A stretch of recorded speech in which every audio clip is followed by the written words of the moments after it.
Olá, aqui é a Soraya Farias e eu estou gravando essa mini palestra para falar sobre gatilhos comportamentais. Então, deixa eu compartilhar aqui com você. Vamos lá. Prontinho. E por que falar sobre gatilhos comportamentais? A partir do momento que você conhece e sabe identificar os gatilhos, é mais fácil para você começar a tomar as melhores decisões. Então, por isso, identifique os gatilhos e assuma o controle da sua vida. Porque quando a gente sai do automático, a gente consegue seguir aí os nossos objetivos e alcançá-los, né? Que é mais importante. Então, relembrando, o que são gatilhos comportamentais? É qualquer estímulo que tem alguma influência, algum impacto sobre o nosso comportamento. Aí me pergunta assim, Soraya, um gatilho, ele é bom ou ele é ruim? Não tem isso, gente. O gatilho, ele é neutro, vamos dizer assim. O que vai diferenciar entre ele ser bom ou ruim é a consequência dele. Então, para algumas pessoas, um gatilho pode ser bom e para outra pessoa, aquele mesmo gatilho pode ser péssimo. Então, assim, a gente precisa estar ligado no resultado, né, na consequência que aquilo vai trazer para a nossa vida. E aí, o primeiro gatilho é o gatilho direto ou indireto. O gatilho direto, ele é, como o próprio nome diz, né? Papum. Não tem muito o que pensar sobre. Você vê um bebê ou filhotinhos e a tendência é a gente falar, oh, que lindo, né? Então, esse é o gatilho direto. O gatilho indireto é um gatilho que traz memórias. Então, se você está vendo fotos ou uma lembrança do Facebook, geralmente você traz uma recordação e aquela recordação faz você reviver todo um sentimento a respeito daquela situação vivida. Que, por um lado, pode ser maravilhoso, por outro, não. Então, muitas vezes, se aquela emoção não for uma emoção muito confortável, a tendência é sempre a gente se presentear com algo, né? Ou se confortar com algo de comer. Então, tem que ficar ligado nesse processo. Um outro gatilho é o gatilho interno ou externo. O gatilho interno ou externo está ligado ao ambiente. Então, como eu falei num vídeo anterior, falando sobre um restaurante que eu fui almoçar, em que o tempo todo tinha estímulos para tudo que é lado do restaurante, falando para eu comer a sobremesa no final. Só que eu percebi que aquilo de cara é um estímulo. Da mesma forma, gente, quando a gente chega numa lanchonete, por exemplo, aí tem aquelas imagens lá lindas daqueles sanduíches que parece assim, você chega a se salivar, né?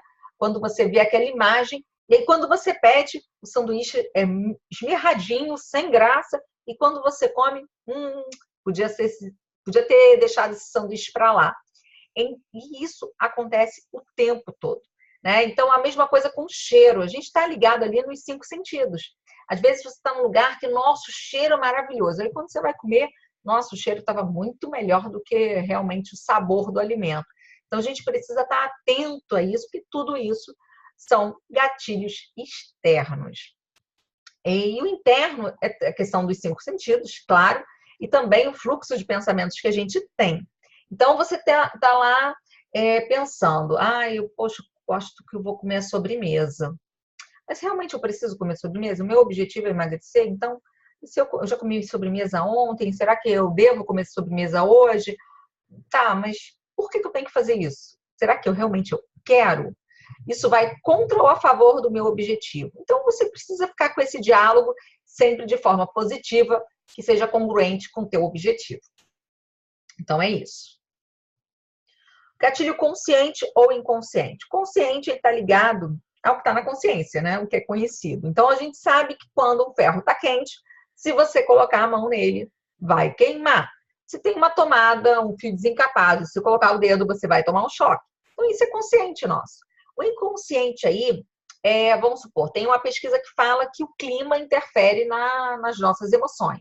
Então, se o clima está mais quente, a tendência é a gente se tornar mais impulsivo e mais agressivo. E quando está frio, a tendência é a gente ficar mais deprimido, mais para baixo. A gente toma consciência, a gente se dá conta disso? Hoje está frio, então por isso que eu estou mais deprimido? Não. Simplesmente a gente age como se, mas também o outro, né? Então a gente sempre coloca a culpa em outras coisas, em outras pessoas, mas não associa. É raro a gente associar ao clima. Então é isso. Então a gente não tem consciência disso. Quando tem, aí já se torna consciente.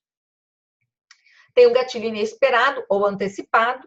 No caso do antecipado, a gente está, imagina um teatro. Você está no teatro assistindo uma peça, mas que você sabe que ao final da peça, você já sabe o que vai acontecer. As pessoas vão bater palma e se for boa, melhor ainda, que a gente vai bater palma de pé. Então, isso é você já prevê. Uma tendência no emagrecimento, qual é a parada? Você é convidada para um aniversário, você sabe que vai ter bolo e brigadeiro. E aí você está super focada na dieta. Então, você já antecipa que isso vai acontecer e aí você já pode pegar e criar uma estratégia para lidar com essa situação. Já no gatilho inesperado, é uma situação que você não sabe o que vai acontecer, né? Você não tem esse controle, ninguém tem. E qual é a estratégia, né? Já que ela é inesperada, Soraya, como é? Tá, o que eu faço então? Aí o grande lance é a gente criar uma estratégia para o que sai do controle. Muitas vezes, antes de você tomar uma atitude impensada, né, de forma impulsiva, é importante você pensar em que estratégia você pode utilizar. O que eu faço? Eu simplesmente paro, respiro fundo e aí busco já fazer todo o meu fluxo mental para tomar uma decisão. Ah, funciona sempre? Na maioria das vezes, sim, tá? Mas isso tudo vai depender do teu emocional, da situação que aconteceu, influi em vários fatores, né? Mas é importante a gente sempre estar aprendendo com esses gatilhos inesperados, com essas situações inesperadas. A partir do momento em que você vai lidando melhor, você vai criando o senso de autoeficácia e vai melhorando a cada momento a forma de lidar com essas situações. O próximo gatilho é o gatilho encorajador ou desencorajador. A partir daí, a gente já está no final, esses dois últimos são o que eu considero mais importantes. Por quê? Porque eles são assim determinantes para a nossa vida, em termos de alcançar os nossos sonhos e os nossos objetivos. O gatilho encorajador pode ser pessoas também. Então, se você está lá, eu coloquei até a imagem de uma criança andando de bicicleta.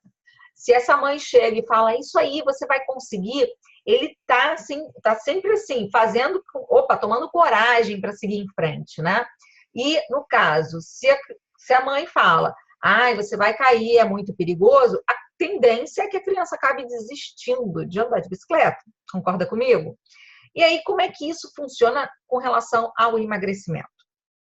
Quando você tem pessoas, né? No caso, o objetivo do nosso trabalho é formar realmente um grupo, futuramente, para que esse grupo possa se fortalecer, né? E todo mundo meio que falar a mesma coisa, ter todo mundo o mesmo objetivo. Seja ele emagrecer, ou seja ele ter maior bem-estar. Então, um grupo é importante. Agora, tem aqueles amigos também que, assim, não estão no mesmo objetivo que você e falam, nossa, tu tá muito chata fazendo isso. Não para de falar de dieta. Não sai da academia. Às vezes é um exagero, às vezes você nem tá tão assim na academia como as pessoas falam. Mas a tendência é isso mesmo, a exagerar para que você acabe desistindo, né? Porque afinal ninguém quer ser chato, todo mundo quer ser legal, concorda?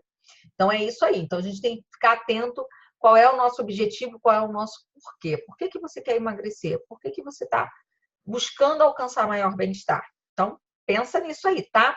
Aliás, essa pergunta tem que estar o tempo todo com você, porque a gente é desafiado muitas vezes, né, durante o dia. E esse último gatilho é o gatilho producente ou contraproducente. Então, vamos pensar. Coloquei até a foto da Mulher Maravilha aí, mas eu não quero que ninguém se torne Mulher Maravilha, tá bom? Qual é o grande lance? Você cria uma imagem sua, seja ela profissional, pessoal, física. Você tem uma imagem que você deseja alcançar, o seu melhor eu, a sua melhor versão. Então, o gatilho producente é tudo aquilo que vai te aproximar dessa versão que você quer alcançar. Já o gatilho contraproducente é aquilo que vai te afastar, né, daquela imagem que você quer alcançar. Então, a gente precisa ver o que aproxima e o que afasta, porque a gente tem que se afastar do contraproducente, porque não vai estar ajudando em nada, não é verdade? Agora, o grande lance, gente, quando a gente fala em gatilho, né, esses dois, então, eles são muito interessantes, porque a gente tem que pensar no que a gente deseja e no que a gente precisa. São duas coisas diferentes. Então, muitas vezes a gente deseja tudo. Até uma coisa que eu não coloquei, eu não lembro se eu falei, mas se falei, vou repetir um pouquinho. Dentro da área do marketing, existe uma área chamada neuromarketing, que eles fazem pesquisas para que as pessoas possam comprar mais coisas, mais serviços, enfim. E acaba sendo esses próprios gatilhos, né? E quando você consegue identificar, você cai menos em armadilhas, né? Então, 85% das vezes que a gente compra, come, ou faz determinada coisa, está relacionado, meio que tudo está... É uma estratégia utilizada, né? Vamos dizer assim, pelo próprio marketing, né? Com base no neuromarketing, para que você faça o que eles querem. Então, assim, quando você tem essa consciência, você consegue fazer melhores escolhas. Mas sempre pensando, será que você precisa daquilo? Ou é só um desejo? Porque desejo daí passa. Então, assim, hoje, quando a gente fala na parte alimentar, quando você está com vontade, quer ver uma coisa? Pegar um exemplo meu agora. Ontem eu estava louca para comer um chocolate. O meu chocolate predileto é o shot. Olha, eu imaginava o shot. Para minha sorte, eu não tinha shot em casa, então o estímulo não foi tão alto, mas a vontade estava lá. O desejo pelo chocolate estava lá. O que eu fiz? Peguei, tem um chá que eu tomo, que o nome dele é Golden Cake. Então o aroma dele parece um aroma de bolo. Claro que quando você toma, gente, é gosto de chá, né? E eu tomo sem açúcar, então quase nenhum gosto de bolo, né? Quase não, nenhum gosto de bolo. Mas só aquele cheirinho, o calorzinho, ele já meio que me tranquilizou, me deixou mais ok, não preciso mais de chocolate. Então a gente tem que criar estratégias aí para lidar com esses desejos, esses impulsos, que muitas vezes são possíveis de serem controlados quando a gente tem consciência e tem o hábito de criar estratégias para a gente poder se livrar disso, ok? Então é isso, gente. Essa palestra chegou ao fim. Foi realmente uma mini palestra. Espero que vocês tenham gostado. E qualquer dúvida, se tiver alguma pergunta, pode colocar aqui embaixo, que eu vou fazer questão de responder, tá bom? Então, isso. Um beijo para você, gente. Tchau, tchau.